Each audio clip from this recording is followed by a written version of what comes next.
மெய்வெளியின் செய்திகள் ஆதரவு வழங்குவோர் Satcon Holidays. Discover the magic of Sri Lanka with Satcon Holidays. From breathtaking beaches to ancient temples, we offer curated travel itineraries for every kind of traveler.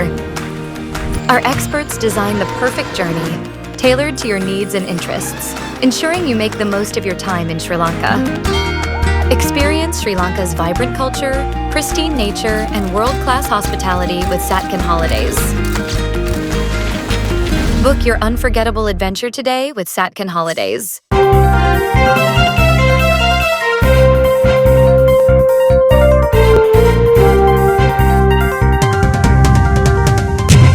வணக்கம். மெய்வெளியின் செய்திகள் வாசித்தளிப்பவர் ரஜிதா சாம். முதலில் இலங்கை செய்திகள்.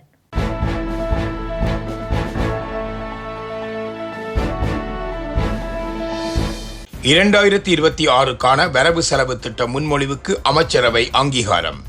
நிதியமைச்சர், திட்டமிடல் மற்றும் பொருளாதார அபிவிருத்தி அமைச்சரான ஜனாதிபதி அன்ரகுமார திசாநாயக்காவினால் இன்று பிற்பகலில் சமர்ப்பிக்கப்பட்டுள்ள 2026 ஆண்டுக்கான வரவு செலவு திட்ட முன்மொழிவுகளுக்கு அமைச்சரவை ஒப்புதல் அளித்துள்ளது. வரவு செலவு திட்ட உரை இன்று பிற்பகல் 1:30 மணிக்கு ஜனாதிபதியினால் நாடாளுமன்றத்தில் சமர்ப்பிக்கப்பட்டுள்ளது. 2026 ஆண்டுக்கான ஒதுக்கீட்டு சட்டமூலத்தின் 2வது வாசிப்பு, அதாவது வரவு செலவு திட்ட உரை இன்று பிற்பகல் சமர்ப்பிக்கப்பட்டுள்ளது. நிதியமைச்சர், திட்டமிடல் மற்றும் பொருளாதார அபிவிருத்தி அமைச்சரான ஜனாதிபதி அன்ரகுமார திசாநாயக்கா அவர்கள் இன்று பிற்பகல் வரவு செலவு திட்ட உரையை நாடாளுமன்றத்தில் சமர்ப்பித்தார். அதன்படி ஒதுக்கீட்டு சட்டமூலம் தொடர்பான வரவு செலவு திட்ட விவாதம் நாளை முதல் டிசம்பர் மாதம் 5ஆம் தேதி வரை நடைபெறும் என்று நாடாளுமன்ற தொடர்பாடல் திணைக்களம் தெரிவித்துள்ளது. வரவு செலவு திட்டத்தின் 2வது வாசிப்பு மீதான வாக்கெடுப்பு நவம்பர் 14ஆம் தேதி வெள்ளிக்கிழமை மாலை 6 மணிக்கு நடத்தப்பட உள்ளது. வரவு செலவு திட்டத்தின் 3வது வாசிப்பு, அதாவது குழு நிலை விவாதம் நவம்பர் 15ஆம் தேதி முதல் 17ஆம் தேதி நாட்களுக்கு இடம்பெற்ற பின்னர் வரவு செலவு திட்டத்தின் 3வது வாசிப்பு மீதான வாக்கெடுப்பு டிசம்பர் 5ஆம் தேதி மாலை 6 மணிக்கு நடத்தப்பட உள்ளது. வரவு செலவு திட்ட காலப்பகுதியில் அரச விடுமுறை நாட்கள் மற்றும் ஞாயிற்றுக்கிழமைகள் தவிர்ந்த அனைத்து நாட்களிலும் வரவு செலவு திட்ட விவாதம் நடைபெறும் என்று நாடாளுமன்ற தொடர்பாளர் திணைக்களம் அறிவித்துள்ளது. 2026 ஆண்டுக்கான மொத்த அரசாங்க செலவு 4434 பில்லியன் ரூபாயாகும். வரவிருக்கும் ஆண்டுக்கான ஒதுக்கீட்டு சட்டமூலத்தில் அதிகபட்ச நிதி ஒதுக்கீடு நிதி அமைச்சுக்கு வழங்கப்பட்டுள்ளது. இதன் தொகை 634 பில்லியன் ரூபாயாகும். மாகாண சபைகள் மற்றும் உள்ளூராட்சி மன்ற அமைச்சுக்கு 618 பில்லியன் ரூபாய் ஒதுக்கப்பட்டுள்ளது. பொது நிர்வாக அமைச்சுக்கு 596 பில்லியன் ரூபாய் ஒதுக்கப்பட்டிருக்கின்றது. சுகாதார மற்றும் வெகுசன ஊடக அமைச்சருக்கு ஒதுக்கப்பட்ட நிதி 554 பில்லியன் ரூபாயாகும். பாதுகாப்பு அமைச்சுக்கு ஒதுக்கப்பட்ட நிதி 455 பில்லியன் ரூபாயாகவும், கல்வி அமைச்சுக்கு 301 பில்லியன் ரூபாயாகவும், ஜனாதிபதியின் செலவு தலைப்பிற்கான 11 பில்லியன் ரூபாயும் ஒதுக்கப்பட்டுள்ளது. இது 2025ஆம் ஆண்டில் ஜனாதிபதியின் செலவு தலைப்பிற்கு ஒதுக்கப்பட்ட 2.7 பில்லியன் ரூபாவிலிருந்து சுமார் 8 பில்லியன் ரூபாய் அதிகமாகும். பிரதானமாக அபிவிருத்தி திட்டங்களுக்காக 2026ஆம் ஆண்டு 8.29 பில்லியன் ரூபாய் ஒதுக்கப்பட்டமையே இவ்வாறு செலவு தலைப்பு அதிகரிக்க காரணமாகும் என்று குறிப்பிடப்பட்டுள்ளது. அதுடன் 2026 ஒதுக்கீட்டு சட்டமூலத்தில் ஓய்வூதியங்களுக்காக 488 பில்லியன் ரூபாய் ஒதுக்கப்பட்டுள்ளது. எவ்வாறாயினும் 2026ஆம் ஆண்டுக்கான செலவுகளை ஈடு செய்வதற்காக உள்நாட்டிலும் வெளிநாட்டிலும் பெறக்கூடிய அதிகபட்ச கடன்களின் உச்சவரம்பு 3800 பில்லியன் ரூபாய் ஒதுக்கீட்டு சட்டமூலத்தில் குறிப்பிடப்பட்டுள்ளது. இந்த வரம்பை மீறக்கூடாது என்றும் அதில் குறிப்பிடப்பட்டுள்ளது. ஜனாதிபதி ஆற்றிய வரவு செலவு திட்ட உரை அயர்ந்து தூங்கிய எம்பி அர்ஜுனா பதிவிட்ட தகவல். வடமாகாணத்திற்கு எந்த நிதியும் இந்த முறை வரவு செலவு திட்டத்தில் குறிப்பிட்ட அளவாக ஒதுக்கப்படவில்லை என நாடாளுமன்ற உறுப்பினர் ராமநாதன் அர்ஜுனா தெரிவித்துள்ளார். 2026ஆம் ஆண்டுக்கான வரவு செலவு திட்டத்தை நாடாளுமன்றத்தில் ஜனாதிபதி அறிவித்த போது சபையில் அர்ஜுனா எம்பி உறக்கத்தில் இருந்த புகைப்படங்கள் தற்போது சமூக வலைதளத்தில் பரவி வருகின்றன. இந்த நிலையில் தனது உத்தியோகபூர்வ ஃபேஸ்புக் தளத்தில் பதிவொன்றினை வெளியிட்டு வரவு செலவு திட்டத்தை அவர் விமர்சித்துள்ளார். இது தொடர்பில் அவர் தனது பதிவில் பதிவிட்ட போது, ஜனாதிபதியின் பேச்சு புத்தகமாக தரப்பட்டிருக்கின்றது. மேலோட்டமாக பார்த்தேன். வடமாகாணத்துக்குரிய எந்த சிறப்பு நிதியும் எங்கேயும் இல்லை என்று தெரிவித்துள்ளார். கடந்த முறை 5000 மில்லியன் ரூபாய் வீதி அபிவிருத்திக்காகவும் 1500 மில்லியன் ரூபாய் வட்டுவாகல் பாலத்திற்கும் ஒதுக்கப்பட்டுள்ளது என்றெல்லாம் ஏமாற்றப்பட்டோம். நூலகத்திற்கு 200 மில்லியன் ரூபாய் என்றார்கள். இங்கு எந்த தடையுமே இல்லை. கடந்த தடவை நாடாளுமன்ற உறுப்பினர்களுக்காக ஒதுக்கப்பட்ட 9.3 மில்லியன் ரூபாய் கூட பாவிக்கப்படவில்லை என அவர் குறிப்பிட்டுள்ளார். வடக்கிற்காக ஒதுக்கப்பட்ட 5000 மில்லியன் ரூபாய் நிதியும் பாவிக்கப்படவும் இல்லை. திருப்பி அனுப்பி வைத்திருக்கின்றார்கள். திருப்பி கிடைக்கப் போவதும் இல்லை என அவர் விமர்சித்துள்ளார். முஸ்லிம்கள் மீது இன சுத்திகரிப்பு இடம்பெறவில்லை, போராட்டத்தை கொச்சைப்படுத்த வேண்டாம் என சிவமோகன் தெரிவிப்பு. முஸ்லிம்கள் மீது இடம்பெற்ற சம்பவம் ஒரு இன சுத்திகரிப்பு அல்ல, அதற்கு பின்னால் ஒரு வரலாறு உள்ளது. சட்டத்தரணி ஸ்வஸ்திகா போன்றோர் புது அர்த்தங்களை கூறி போராட்டத்தை கொச்சைப்படுத்தக்கூடாது என முன்னாள் வன்னி மாவட்ட நாடாளுமன்ற உறுப்பினர் சிவமோகன் தெரிவித்துள்ளார்.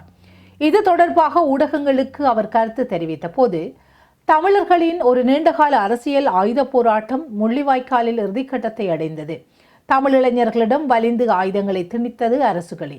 மக்கள் மீதான பாரிய இனப்படுகொலைகள் மற்றும் அடக்குமுறைகளுக்கு பின்னாலே ஈழ விடுதலை போராட்டம் முளை கொண்டு எழுந்தது. தற்போது பலரும் புது கதைகளை சொல்லி புலிகளின் போராட்டத்தை கொச்சைப்படுத்தும் அறிக்கைகளை விடுகின்றனர். சட்டத்தரணி ஸ்வஸ்திகா என்பவர் முஸ்லிம்கள் மீது இன சுத்திகரிப்பு நடத்தப்பட்டதாக ஒரு அறிக்கை விட்டிருந்தார். அந்த காலகட்டத்தில் நான் வன்னியில் இருந்தேன். முஸ்லிம்களை வெளியேற்றிய அந்த நிகழ்வு ஏன் நடைபெற்றது என்பதற்கு பாரிய வரலாறு உள்ளது. ஒரு இனத்தில் இருப்பவனை அதே இனத்தைச் சேர்ந்த ஒருவன் காட்டி கொடுத்தால் அவன் துரோகியன் அடையாளங்களை சொல்லி இன்றைய காலத்தில் மரண தண்டனைகள் நிறைவேற்றப்பட்டிருக்கின்றது. ஈரானில் அந்த நாட்டு இராணுவத்தை காட்டி கொடுத்தவர்கள் ஈரானை பொறுத்தவரை துரோகிகளே. எமது மண்டிலம் தமிழர்கள் ஈழவிடுதலை போராட்டத்தை காட்டி கொடுத்தால் துரோகி என்ற ரீதியில் மரண தண்டனை நிறைவேற்றப்பட்ட சம்பவங்களும் நடைபெற்றது. ஆனால் அந்த நேரத்தில் இன்னும் ஒரு இனம் எமது போராட்டத்தை காட்டி கொடுக்கிறார்கள் என்று சொல்லி அவர்கள் மீது மரண தண்டனைகளை விதிக்கக்கூடிய நிலைமை தவறு என்ற கோணத்தில் அன்று முஸ்லிம்கள் வெளியே அனுப்ப வைக்கப்பட்டார்கள். அது இன சுத்திகரிப்பு அல்ல, எமது ஈழ விடுதலை போராட்டத்தில் ஒரு அங்கமாக நடைபெற்றது. முல்லைத்தீவு மாஞ்சோலை வைத்தியசாலை உருவாக்கப்பட்ட போது அதற்கு எதிர்ப்புறமாக இருந்த நிலங்கள் அனைத்தும் முஸ்லிம் மக்களுடையது. அந்த நிலத்தை சுவீகரித்து வைத்தியசாலையை கட்டியிருக்கலாம். ஆனால் அப்படி செய்யவில்லை. தமிழர்களின் காணிகளை எடுத்து அந்த வைத்தியசாலை அமைக்கப்பட்டது. தற்போது அந்த முஸ்லிம்கள் வாழ்கின்றார்கள் எனில் விடுதலை புலிகளால் அவர்களது மண்ணோ சொத்துக்களோ சுவீகரிக்கப்படவில்லை என்றே அர்த்தம். இதனை ஒரு பிழையான கோணத்தில் வெளிப்படுத்த சிலர் முயற்சிக்கின்றனர். அது தவறானது. போராட்டத்தின் பின்னணியின் மேனை பார்க்காமல் குறித்த விடயத்தில் கருத்து சொல்ல ஸ்வஸ்திகாவுக்கு எந்த அருகதையும் இல்லை. அப்படியானவர்கள் தங்களது கதைகளை நிறுத்திக் கொள்ள வேண்டும். முஸ்லீம் யூத் ஃபோரம் என்ற பெயரில் கருப்பு அக்டோபர் என்ற விடயத்தை முன்வைத்திருந்தார்கள். அவர்கள் கருத்தை கூறியிருந்தார்கள். நாட்டில் இனவாதத்தையும் மதவாதத்தையும் தூண்டுபவர்களை புறக்கணிப்போம் என்றும் நல்ல விடயமே. அதை நாங்களும் கூறுகின்றோம். தமிழ் மொழி பேசும் முஸ்லிம்கள், தமிழர்கள், மலையக தமிழர்கள் ஆகிய நாங்கள் அனைவரும் தமிழ் பேசுகின்றோம். அந்த ரீதியில் ஒற்றுமையாக செயற்பட்டு எமது உரித்துக்களை பெற்றுக்கொள்ள முயற்சிக்க வேண்டும். இனமதவாதத்தை தூண்டி தமிழ் பேசுபவர்களை முற்றாக கூறு போட்டு வைத்துள்ளனர். தற்போது இதை சொல்பவர்கள் மதவாதத்தை தூண்டி அதிலிருந்து தமது அரசியலை வளர்க்க முயற்சிக்கின்றார்கள். மூன்றாக நாம் பிரிந்து நிற்கும் போது காலத்துக்கு காலம் சிங்கள தேசம் ஒவ்வொரு இனத்தையும் பிரித்து அடிக்கின்றது. உயிர்த்த ஞாயிறு குண்டுவெடிப்பின் பின்னர் முஸ்லிம்கள் எப்படி தாக்கப்பட்டார்கள் என்று உங்களுக்கு தெரியும். மலையக தமிழர்கள் குடியுரிமை பறித்து கலைக்கப்பட்டார்கள். இறுதிப் போரில் என்ன நடந்தது என்று அனைவருக்கு தெரியும். இவையெல்லாம் ஏன் நடக்குது என்று சிந்தித்தால் நாங்கள் அனைவரும் தமிழர்களாக ஒன்றுபட வேண்டிய தேவையை காட்டுகின்றது என அவர் தெரிவித்துள்ளார். ராணுவம் விரைவில் வெளியேற்றப்படும், மக்கள் நினைவேந்தல்களை முன்னெடுக்க முடியும் என அமைச்சர் சந்திரசேகர் தெரிவிப்பு. தமிழீழ மாவீரர் துயிலும் இல்லங்களில் நிலை கொண்டுள்ள இலங்கை படைகள் விரைவில் வெளியேற்றப்படுவார்கள். மாவீரர்களது குடும்பங்கள் எந்தவித கெடுபிடிகளுமின்றி இம்முறை நினைவேந்தல்களை முன்னெடுக்க முடியும் என தேசிய மக்கள் சக்தி அமைச்சர் சந்திரசேகர் தெரிவித்துள்ளார். கிளிநொச்சி மாவட்ட ஒருங்கிணைப்பு குழு கூட்டம் அமைச்சர் சந்திரசேகர் தலைமையில் நடைபெற்றிருந்தது. இந்த நிலையில் கூட்டத்தில் பங்கெடுத்திருந்த தமிழரசு கட்சி நாடாளுமன்ற உறுப்பினர் ஸ்ரீதரன், தேராவில் துயிலும் இல்லத்தில் சுமார் 15 வரையிலான படையினரை நிலை கொண்டுள்ளனர். தற்போதைய ஆட்சியாளர்களது படையினரை அங்கிருந்து வெளியேற்றி துயிலும் இல்லத்தை விடுவிக்க கோரியிருந்தார். அதற்கு பதிலளித்த தேசிய மக்கள் சக்தி அமைச்சர் சந்திரசேகர மாவீரர்களது குடும்பங்கள் எந்தவித கெடுபிடிகளுமின்றி இம்முறை நினைவேந்தல்களை முன்னெடுக்க முடியும் என தெரிவித்ததுடன் படைகளை துயிலும் உள்ளங்களிடமிருந்து வெளியேற கோரும் பணிப்பு ஜனாதிபதியால் பிறப்பிக்கப்பட்டுள்ளதாக தெரிவித்தார். ஜனாதிபதியின் உத்தரவு படைகளை சென்றடையவில்லை எனவும் விரைவில் தமிழீழ மாவீரர் துயிலும் இல்லங்களில் நிலை கொண்டுள்ள இலங்கை படைகள் விரைவில் வெளியேற்றப்படுவார்கள் எனவும் தெரிவித்தார். யாழ்ப்பாணத்தின் கோப்பை துயிலும் இல்லங்களில் உள்ள படையினரையும் வெளியேற்ற நடவடிக்கை எடுக்கப்பட்டுள்ளதாகவும் அமைச்சர் சந்திரசேகர் தெரிவித்துள்ளார். குமுளமுனையில் தாயார் வீட்டினுள் கத்தி குத்து இரத்த வெள்ளத்தில் கிடப்பதனை கேமராவில் கண்ட வெளிநாட்டு மகன். முல்லைத்தீவில் மனைவி மீது கத்தி வெட்டு தாக்குதல்களை மேற்கொண்டு விட்டு கணவன் கிணற்றில் குதித்து உயிரிழந்துள்ளார். குமுளமுனை பகுதியைச் சேர்ந்த 75 வயதான வீரசிங்கம் என்பவரே உயிரிழந்திருக்கின்றார். அவரது மனைவியான 73 வயதான வி அழகம்மா என்பவரே படுகாயமடைந்த நிலையில் வைத்தியசாலையில் சிகிச்சை பெற்று வருகின்றார். குறித்த தம்பதியினரின் பிள்ளைகள் வெளிநாட்டில் வசித்து வரும் நிலையில் தம்பதியினர் இருவரும் குமுளமுனையில் வசித்து வந்துள்ளனர். இருவருக்கும் இடையில் கடந்த சில தினங்களாக முரண்பாடு ஏற்பட்டு வந்த நிலையில் நேற்றைய தினம் வியாழக்கிழமை இரவு இருவரும் உணவருந்திய பின்னர் தூங்கச் சென்ற நிலையில் இன்றைய தினம் அதிகாலை தூக்கத்தில் இருந்த மனைவியை கத்தியால் சரமாரியாக வெட்டிவிட்டு கணவன் வீட்டு கிணற்றுக்குள் குதித்து உயிரை மாய்த்துள்ளார். அந்த நிலையில் தனது தாயார் வீட்டில் உள்ள இந்த இரத்த வெள்ளத்தில் கிடப்பதை வீட்டில் பொருத்தப்பட்டிருந்த கண்காணிப்பு கேமராவில் பார்வையிட்ட மகன் சம்பவம் தொடர்பில் அயலவர்களுக்கு தகவல் தெரிவித்துள்ளார். அதனை அடுத்து அவர்கள் வீட்டுக்கு சென்று இரத்த வெள்ளத்தில் இருந்த பெண்ணை மீட்டு மாஞ்சோலை வைத்தியசாலையில் அனுமதித்த நிலையில் மேலதிக சிகிச்சைக்காக யாழ் போதனா வைத்தியசாலைக்கு மாற்றப்பட்டுள்ளார். அதேவேளை தாக்குதலை மேற்கொண்டவரை அயலவர்கள் தேடிய வேளை அவர் கிணற்றுக்குள் சடலமாக காணப்பட்டுள்ளார். சம்பவம் தொடர்பில் முல்லைத்தீவு போலீசாரும் அறிவிக்கப்பட்டதை அடுத்து போலீசார் முதியவரின் சடலத்தை எடுத்து உடற்கூற்று பரிசோதனைக்காக வைத்தியசாலைக்கு அனுப்பி வைத்ததுடன் மேலதிக விசாரணைகளை முன்னெடுத்துள்ளனர். கனடாவில் இலங்கை குடும்பத்தின் 6 பேர் கொல்லப்பட்ட பயங்கர சம்பவம். குற்றத்தை ஒப்புக்கொண்ட இலங்கை இளைஞன். கனடாவின் ஒட்டாவாவில் கடந்த வருடம் இலங்கை குடும்பத்தை கத்தியால் குத்தி கொலை செய்த 20 வயது இளைஞன் தனது குற்றத்தை ஒப்புக்கொண்டுள்ளார். அத்துடன் தனுஷ்க விக்ரமசிங்கே என்பவரை தாக்க முயற்சித்தமை தொடர்பான குற்றச்சாட்டையும் சந்தேக நபர் ஒப்புக்கொண்டுள்ளதாக சர்வதேச ஊடகங்கள் செய்தி வெளியிட்டுள்ளன. முன்னதாக இலங்கையைச் சேர்ந்த குடும்பம் ஒன்றின் தாய், 4 பிள்ளைகள் மற்றும் அவர்களின் நண்பர்கள் உள்ளிட்ட 6 பேர் கடந்த 2024ஆம் ஆண்டு மார்ச் மாதம் 6ஆம் திகதி குத்தி கொலை செய்யப்பட்டனர்.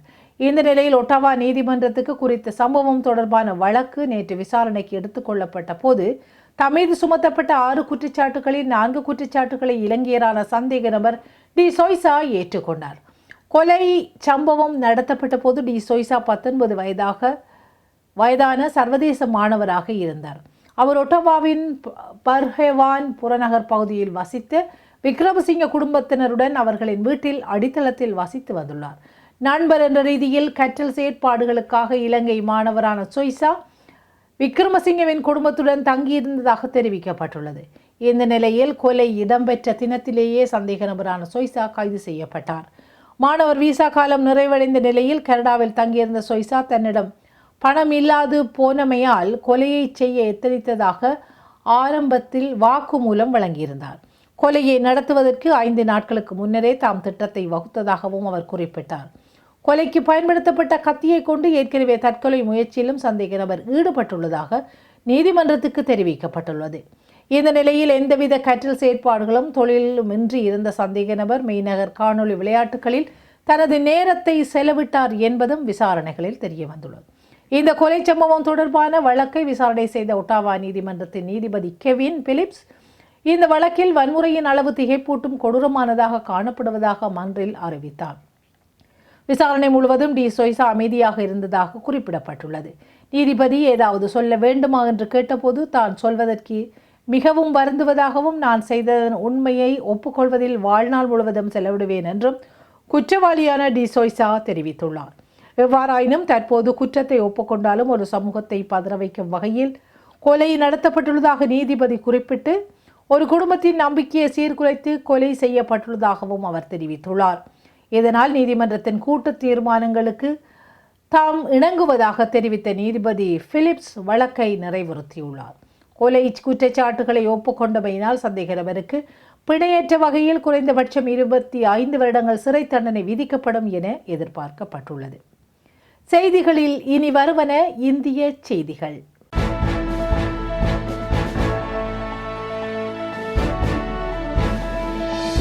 தமிழகத்தில் பெண்கள் மீது கை வைத்தால் கை இருக்காது. பாஜக ஆர்ப்பாட்டத்தில் தமிழிசை ஆவேசம். தமிழகத்தில் பெண்கள் மீது கை வைத்தால் அவர்களுக்கு கை இருக்காது என கோவை மாணவி பாலியல் சம்பவத்தை கண்டித்து பாஜக மகளிர் அணி நடத்திய ஆர்ப்பாட்டத்தில் தமிழிசை சவுந்தரராஜன் தெரிவித்துள்ளார். கோவை கல்லூரி மாணவி பாலியல் வன்கொடுமையை கண்டித்து தமிழக பாஜக மகளிர் அணி சார்பில் தமிழகம் முழுவதும் நேற்று ஆர்ப்பாட்டம் நடைபெற்றது. சென்னையில் மாவட்ட ஆட்சியர் அலுவலகம் அருகே நடைபெற்ற ஆர்ப்பாட்டத்துக்கு பாஜக முன்னாள் மாநில தலைவர் தமிழிசை சவுந்தரராஜன், மாநில துணைத் தலைவர் குஷ்பு ஆகியோர் தலைமை தாங்கினர். மாநில துணைத் தலைவர் கரு நாகராஜன், மாநில செயலாளர்கள் சதீஷ்குமார், சுமதி வெங்கடேசன் உட்பட மாநில மாவட்ட மகளிர் அணி நிர்வாகிகள் ஏராளமானோர் கலந்து கொண்டனர். அப்போது செய்தியாளர்களிடம் பேசிய தமிழிசை சவுந்தரராஜன், திமுக அரசு பெண்களின் பாதுகாப்பை கேள்விக்குறியாக்கி இருக்கின்றது. இதை பற்றி கொஞ்சம் கூட கவலைப்படாமல் முதல்வர் ஸ்டாலின் தேர்தலில் எப்படி வெற்றி பெறுவது என கூட்டம் நடத்தி கொண்டிருக்கின்றார். தமிழகத்தில் இன்று இருக்கும் சூழ்நிலைக்கு நீங்கள் யாரையும் சுட்டு பிடிக்க வேண்டாம். இன்னும் கொஞ்ச நாட்களில் நாங்கள் எல்லோரும் கைகளில் துப்பாக்கி வைத்துக்கொண்டு சுட வேண்டிய சூழ்நிலை உருவாகும். பெண்கள் ஆயுதத்தை எடுக்க வேண்டிய காலம் தமிழகத்தில் வந்திருக்கின்றது. தமிழகத்தில் காவலர்கள் தான் செயலாற்றவில்லை. பெண்கள் பாதுகாப்புக்காக உருவாக்கிய காவலர் செயலியாவது செயலாற்றுகிறதா என சோதனை செய்ய போகின்றோம். பெண் குழந்தைகளை பெற்றுவிட்டு எல்லோரும் சும்மா இருப்பார்களா? இனி தமிழகத்தில் ஒரு பெண் மீது கை வைத்தால் அவர்களுக்கு கை இருக்காது. இவ்வாறு அவர் கூறினார். ஓட்டு வங்கிக்காக ராமரை வெறுக்கின்றனர். பிரதமர் நரேந்திர மோடி தெரிவிப்பு. பீகாரில் 121 சட்டசபை தொகுதிகளுக்கு முதல் கட்ட தேர்தல் நேற்று முடிவடைந்தது. இறுதிக்கட்ட தேர்தல் வரும் 11ஆம் தேதி நடக்க உள்ளது. 20 மாவட்டங்களில் உள்ள 122 தொகுதிகளைச் சேர்ந்தவர்கள் வாக்களிக்க தகுதி பெற்றுள்ளனர். அதிவிரைவு சாலை அதற்கான பிரச்சாரத்தில் பிரதமர் மோடி தீவிரமாக ஈடுபட்டுள்ளார். பகல்பூர் மற்றும் அராரியா மாவட்டங்களில் நேற்று அடுத்தடுத்து பிரச்சாரம் செய்த பிரதமர் மோடி, பீகாரில் 15 ஆண்டுகள் நடந்த காட்டாட்சியால் மாநிலத்தில் வளர்ச்சி பணிகள் எதுவும் நடக்கவில்லை. நெடுஞ்சாலை, பாலம், உயர்கல்வி நிறுவனங்கள் எதுவும் அமையவில்லை. முதல்வர் நிதிஷ்குமார் தலைமையிலான தேசிய ஜனநாயகமாக கூட்டணி அதை மாற்றியது. இன்று அதிவிரைவு சாலைகள், பாலங்கள், 4 மத்திய பல்கலைக்கழகங்கள் உள்ளன. மாநிலத்தில் உள்ள ஒவ்வொரு ஊடுருவல்காரர்களையும் விரட்டி அடிக்க நாங்கள் முயற்சிக்கின்றோம். ஆனால் காங்கிரஸ் ராஷ்டிரிய ஜனதா தளம் அவர்களுக்கு பாதுகாப்பு தருகின்றது. ஆட்சிக்கு வந்தால் அவர்களை பின்வாசல் வழியாக மாநிலத்துக்குள் நுழைய விடுவர். இது நாட்டு மக்களுக்கே பாதிப்பு. காங்கிரஸில் குடும்ப பெயரை வைத்து அரசியலில் இருப்பவர்கள் சத் பூஜையை நாடகம் என்கின்றனர். காங்கிரஸ் மற்றும் ராஷ்டிரிய ஜனதா தளத்தினர் அயோத்தி ராமர் கோயிலுக்கு தான் செல்வதில்லை என்றால் அங்கு உள்ள நிஷாத் ராஜ், சபரிமாதா, வான்மீகி சந்நிதிகளுக்கு கூட செல்லவில்லை. இது அவர்களிடம் இருக்கும் தலித் பிற்படுத்தப்பட்டோர் வெறுப்பை காட்டுகின்றது. சமூக நீதி ஓட்டு வாங்கிக்காக ராகுலும் லாலு குடும்பத்தினரும் ராமரை வெறுக்கின்றனர். இந்த தேர்தலில் பீகார் இளைஞர்கள், முதியோர், குறிப்பாக பெண்கள் உற்சாகமாக வாக்களித்தனர். இது ஒட்டு சமூக நீதியை உருவாக்கியது. அதே ஓட்டு காட்டாட்சியை விரட்டியது. மீண்டும் காட்டாட்சி வராமல் தடுக்க வேண்டும் என அவர் தெரிவித்துள்ளார். செய்திகளில் தொடர்வன உலக செய்திகள்.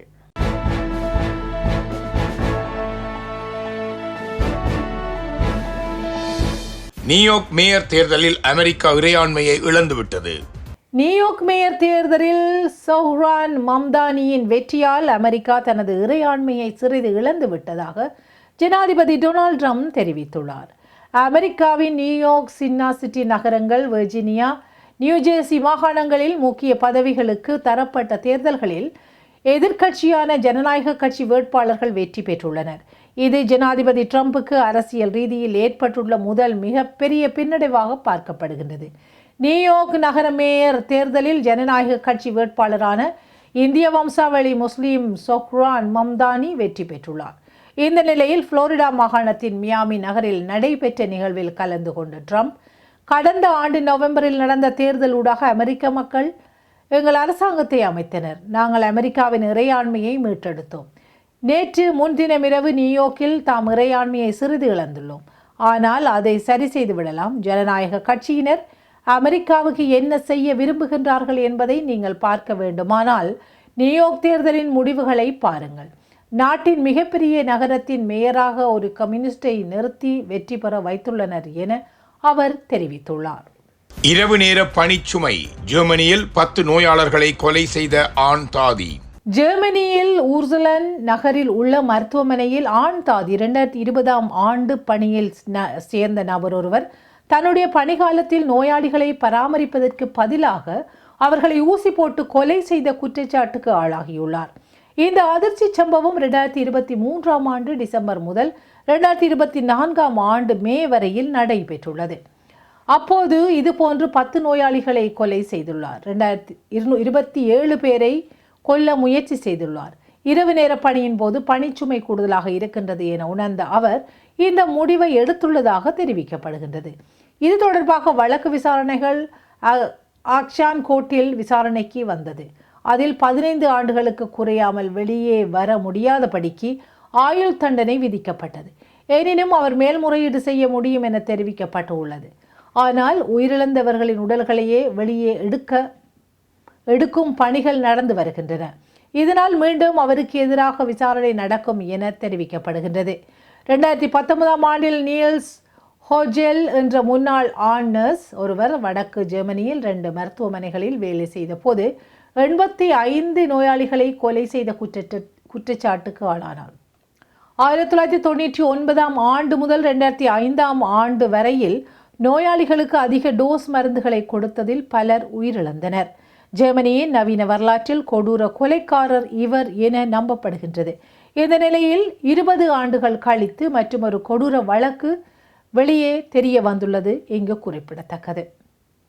இத்துடன் மெய்வழியின் செய்திகள் நிறைவு பெற்றன. தொடர்ந்து நமது மேலதிக செய்திகளை பார்வையிட www.மெய்வழி.com என்ற இணையதளத்தை பார்வையிடுங்கள். தொடர்ந்து நமது நிகழ்ச்சிகளோடு இணைந்து கொள்ள மெய்வழி ஆப்பை தரைவிறக்கம் செய்து கொள்ளுங்கள். வணக்கம்.